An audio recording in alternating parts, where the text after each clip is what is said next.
మీ diesel engine కి అస్సలైన dum echo blue.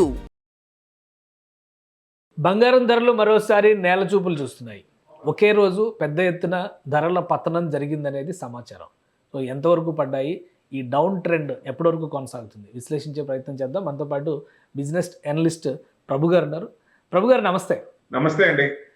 చాలా రోజుల తర్వాత మళ్ళీ డౌన్ ట్రెండ్, అది కూడా ఒకేసారి దాదాపు 4,000 రూపాయల వరకు ప్రైస్ కరెక్షన్ జరిగిందని చెప్పి అంటున్నారు. ఏంటి బంగారం మార్కెట్లో మళ్ళీ కదలికి వచ్చిందా? అంటే బయట మనం చెప్పేది మార్కెట్ అట్లా ఉంది. ఎంసీఎక్స్ లో 2300 దాదాపు 2400 పడిందండి. లాస్ట్ టైం చేసినప్పుడు అనుకున్నాం 140 to 150 రేంజ్ వరకు రావచ్చు అని. నౌ 150 వరకు వచ్చింది. ఇప్పుడు ఆ లెవెల్ కట్ అయ్యి 149, 100 దగ్గర కట్ అయితే ఇంకొంచెం కిందకే రావచ్చు. అంటే ట్రెండింగ్ కొంచెం డౌనే ఉంది. ఎందుకు ఇన్ ద సెన్స్ అంటే ట్యాక్స్లు పెంచాం, ఇంపోర్ట్ ట్యాక్స్ పెంచాం. సో తగ్గే బయింగ్ అనేది కొంచెం కొంత పర్సంటేజ్ తగ్గుద్ది ఎట్టి పరిస్థితుల్లో. అందులో సీజన్ ఇప్పుడు కాదు కదా, సీజన్ కూడా అబౌట్ టు స్టార్ట్, పెళ్లి స్టార్ట్, కొంచెం కొనే వాళ్ళు కూడా ఆగుతారు కదా. సో అదొక మెయిన్. అంటే 6% నుంచి 15% చేసాం, దాదాపు 9% పెంచాం ఇంపోర్ట్ ట్యాక్స్. సో ఇప్పుడు యుఎస్ డాలర్ స్ట్రెంగ్ అవుతుంది. 16th, 17th ఫెడ్ మీటింగ్ ఉంది. అక్కడ ఇంట్రెస్ట్ రేట్లు పెంచొచ్చు అక్కడ. ఎందుకంటే డాలర్ స్ట్రెంగ్ అవుతున్నప్పుడు ఇక్కడ నుంచి అమౌంట్ అటు వెళ్ళిపోతుంది, ఐఎన్ఆర్ డౌన్ అవుతుంది. సో ఈ టైంలో వాళ్ళు they don't want able to drag down INR dollar. దాన్ని స్ట్రెంగ్ అనే చేస్తారు కానీ వీక్ చేయరు. సో ఎట్టి పరిస్థితుల్లో దాన్ని ఇంట్రెస్ట్ రేట్ పెంచే ఛాన్స్ ఉంది. ఇప్పుడు inversely proportional to gold. Interest rate పెరిగినప్పుడు గోల్డ్ కొంచెం తగ్గుద్ది కాబట్టి ఇంకా కొంచెం ట్రెండింగ్ ఉంది. మనకి 16th, 17th అనేది ఫెడ్ అవుట్కమ్ వచ్చినప్పుడు the direction will be known. అప్పుడు పర్ఫెక్ట్ ఇంకా కొంచెం తగ్గుద్దా అంటే అప్పటిదాకా డౌన్ సైడ్ చిన్నగా తగ్గుతూ అక్కడ ఏదన్నా ఉంటే ఏదైనా చేయకపోయినా కొంచెం మూవ్మెంట్ వచ్చే ఛాన్స్, సపోర్ట్ తీసుకునే ఛాన్స్ ఉంటుంది. ఏదైనా 140 to 150 రేంజ్ లో ఎక్కడో చోట సపోర్ట్ తీసుకుంటుంది మళ్ళీ.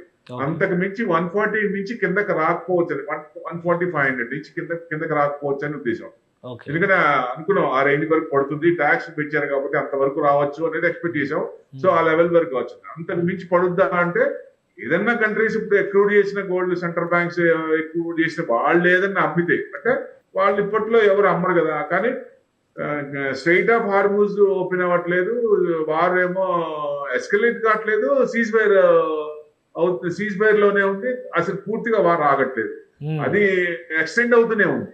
సో అప్పుడు కొన్ని కంట్రీస్ ఇబ్బంది పడే ఛాన్స్ ఉంది. అప్పుడు గోల్డ్ కూడా వాళ్ళు లిక్విడేషన్ కోసం అమ్మే ఛాన్స్ ఉంది.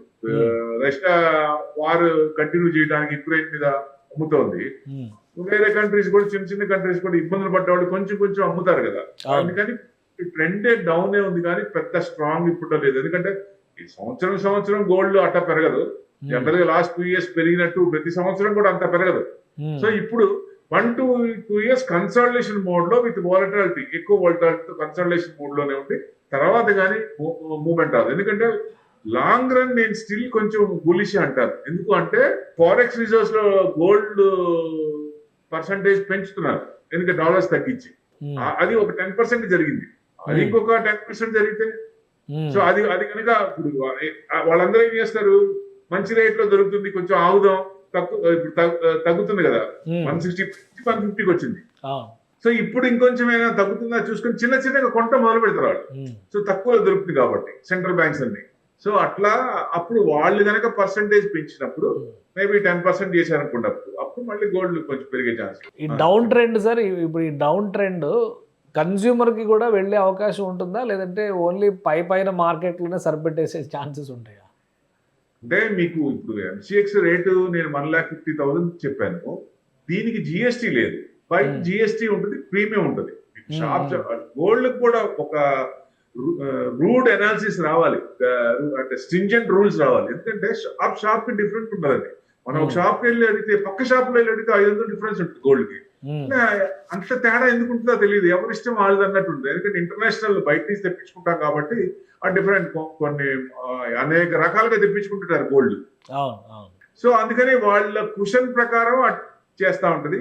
మన దగ్గర ఇది లేదు కాబట్టి దాని ప్రకారంగా దాని కంట్రోల్ ఉండదు. అవుట్ ఆఫ్ అంటే గతంలో మనం ఇదే డౌన్ ట్రెండ్ కంటిన్యూ అవుతుంది, ఒక ₹1,00,000 దాకా లేదా ₹1,20,000 దాకా ల్యాండ్ అయ్యే అవకాశాలు ఉన్నాయి ప్రైసెస్ అని చెప్పి అనుకున్నాం.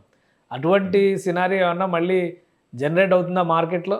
అంటే వాళ్ళు సెంట్రల్ బ్యాంక్స్ కానీ అమ్మితే, వాళ్ళు అమ్మటం మొదలు పెడితే, ఇప్పుడు సెంట్రల్ బ్యాంక్స్ అమ్మటం కానీ, ఎవరైనా ఇబ్బందులు పడ్డ వాళ్ళు వాళ్ళు అమ్మటం కానీ, చైనా కానీ రష్యా కానీ అమ్మింది అనుకోండి, ఎక్కువ అమ్మారనుకోండి, డెఫినెట్ గా కొంచెం డౌన్ అవుతుంది. ఈ మ్యూచువల్ ఫండ్స్ వాళ్ళు కూడా ఎక్కువ చేశారు, వాళ్ళు కూడా కింద నుంచి బాగా ఎక్కువ చేశారు. మరి వాళ్ళు కూడా కొంచెం అమ్మే ఛాన్స్ ఉందా అంటే, ప్రాఫిట్ బుకింగ్ లేదన్నా ఉన్నప్పుడు అది కొంచెం ఇది అవుతుంది నా ఉద్దేశం. ఓకే ఓకే, ఈ వారం రోజులు వెయిట్ చేస్తే ఇంకొంచెం ప్రైసెస్ తగ్గే ఛాన్సెస్ ఉంటాయి.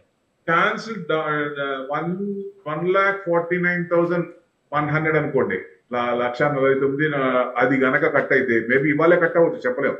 ఎందుకంటే 2,400 మీరు అన్నట్టు బయట మార్కెట్ ఆ 2,000 కూడా ఇక్కడ యాడ్ అయింది అనుకోండి, 4,000 5,000 పడుతుంది.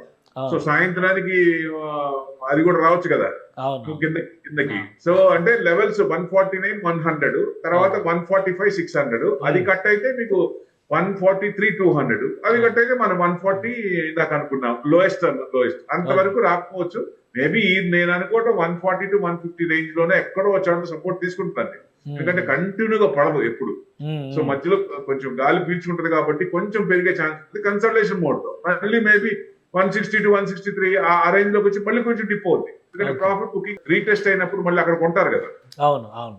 సో మీరు చెప్పేదాని ప్రకారం చూస్తే అటు వడ్డీ రేట్ల వ్యవహారము, ఇటు మార్కెట్ డౌన్ఫాల్ అయ్యేటువంటి వ్యవహారం చూసి నిదానంగా కొనుక్కుంటే టైం మీకు కలిసి వస్తుంది అంటారు. అంతే, ఇప్పుడు దాకా డౌన్ అవుతుంది, చిన్నగా డౌన్ అవుతుంది. వడ్డీ రేట్లు పెంచితే ఒక ఎత్తు, తగ్గిస్తే ఒక ఎత్తు. తగ్గించే ప్రసక్తి లేదు, ఇప్పుడు పెంచే ఇదే ఉంది, ఆలోచనే ఉంది. ఎందుకంటే మీకు యుఎస్ లో జాబ్స్ డేటా 85,000 అంటే 1,75,000 వచ్చింది జాబ్ సెక్యూర్ డేటా. అంటే వాళ్ళు స్ట్రాంగ్ ఉన్నట్లేక వాళ్ళు ఏం చేస్తారు, అప్పుడు ఇంట్రెస్ట్ రేట్ పెంచుతారు గ్యారంటీగా. ఓకే, సో అప్పటి వరకు వెయిట్ చేయాలి మనం, ఇంకో వారం రోజులు ఓపిక పడితే. మార్కెట్ లో చాలా కరెక్షన్. ఈ వెండి పరిస్థితి ఎలా ఉంది సార్? వెండి కూడా డౌన్ ట్రెండ్ లో ఉంది. ఆ వెండి కూడా కొంచెం డౌన్ ట్రెండ్ లోనే ఉందండి. అది కూడా మీకు బాగానే, ఎందుకంటే పైనుంచి కూడా మీకు బాగానే పడింది. ఎందుకంటే ఇంకా కొంచెం డౌన్ ట్రెండ్ ఉందా అంటే ఇంకా కొంచెం డౌన్ ట్రెండే అనిపిస్తుంది దాంట్లో కూడా. Okay sir, thank you sir analysis అందించినందుకు. ఇది మార్కెట్లో, గోల్డ్ మార్కెట్లో మళ్ళీ ఒక కదలిక వచ్చింది, డౌన్ఫాల్ అనేది స్టార్ట్ అయింది. కొంచెం ఓపిక పడితే, ముఖ్యంగా fed rates correction, interest rates correction జరగబోతుంది. ఖచ్చితంగా అవి పెంచడానికే సంకేతాలు ఉన్నాయి కాబట్టి రాబోయే రోజుల్లో బంగారం ధరలు మరికొంత తగ్గేటువంటి ఛాన్సెస్ ఉన్నాయని ప్రభు గారు విశ్లేషిస్తున్నారు. ఇది స్పెషల్ డిస్కషన్. Keep watching.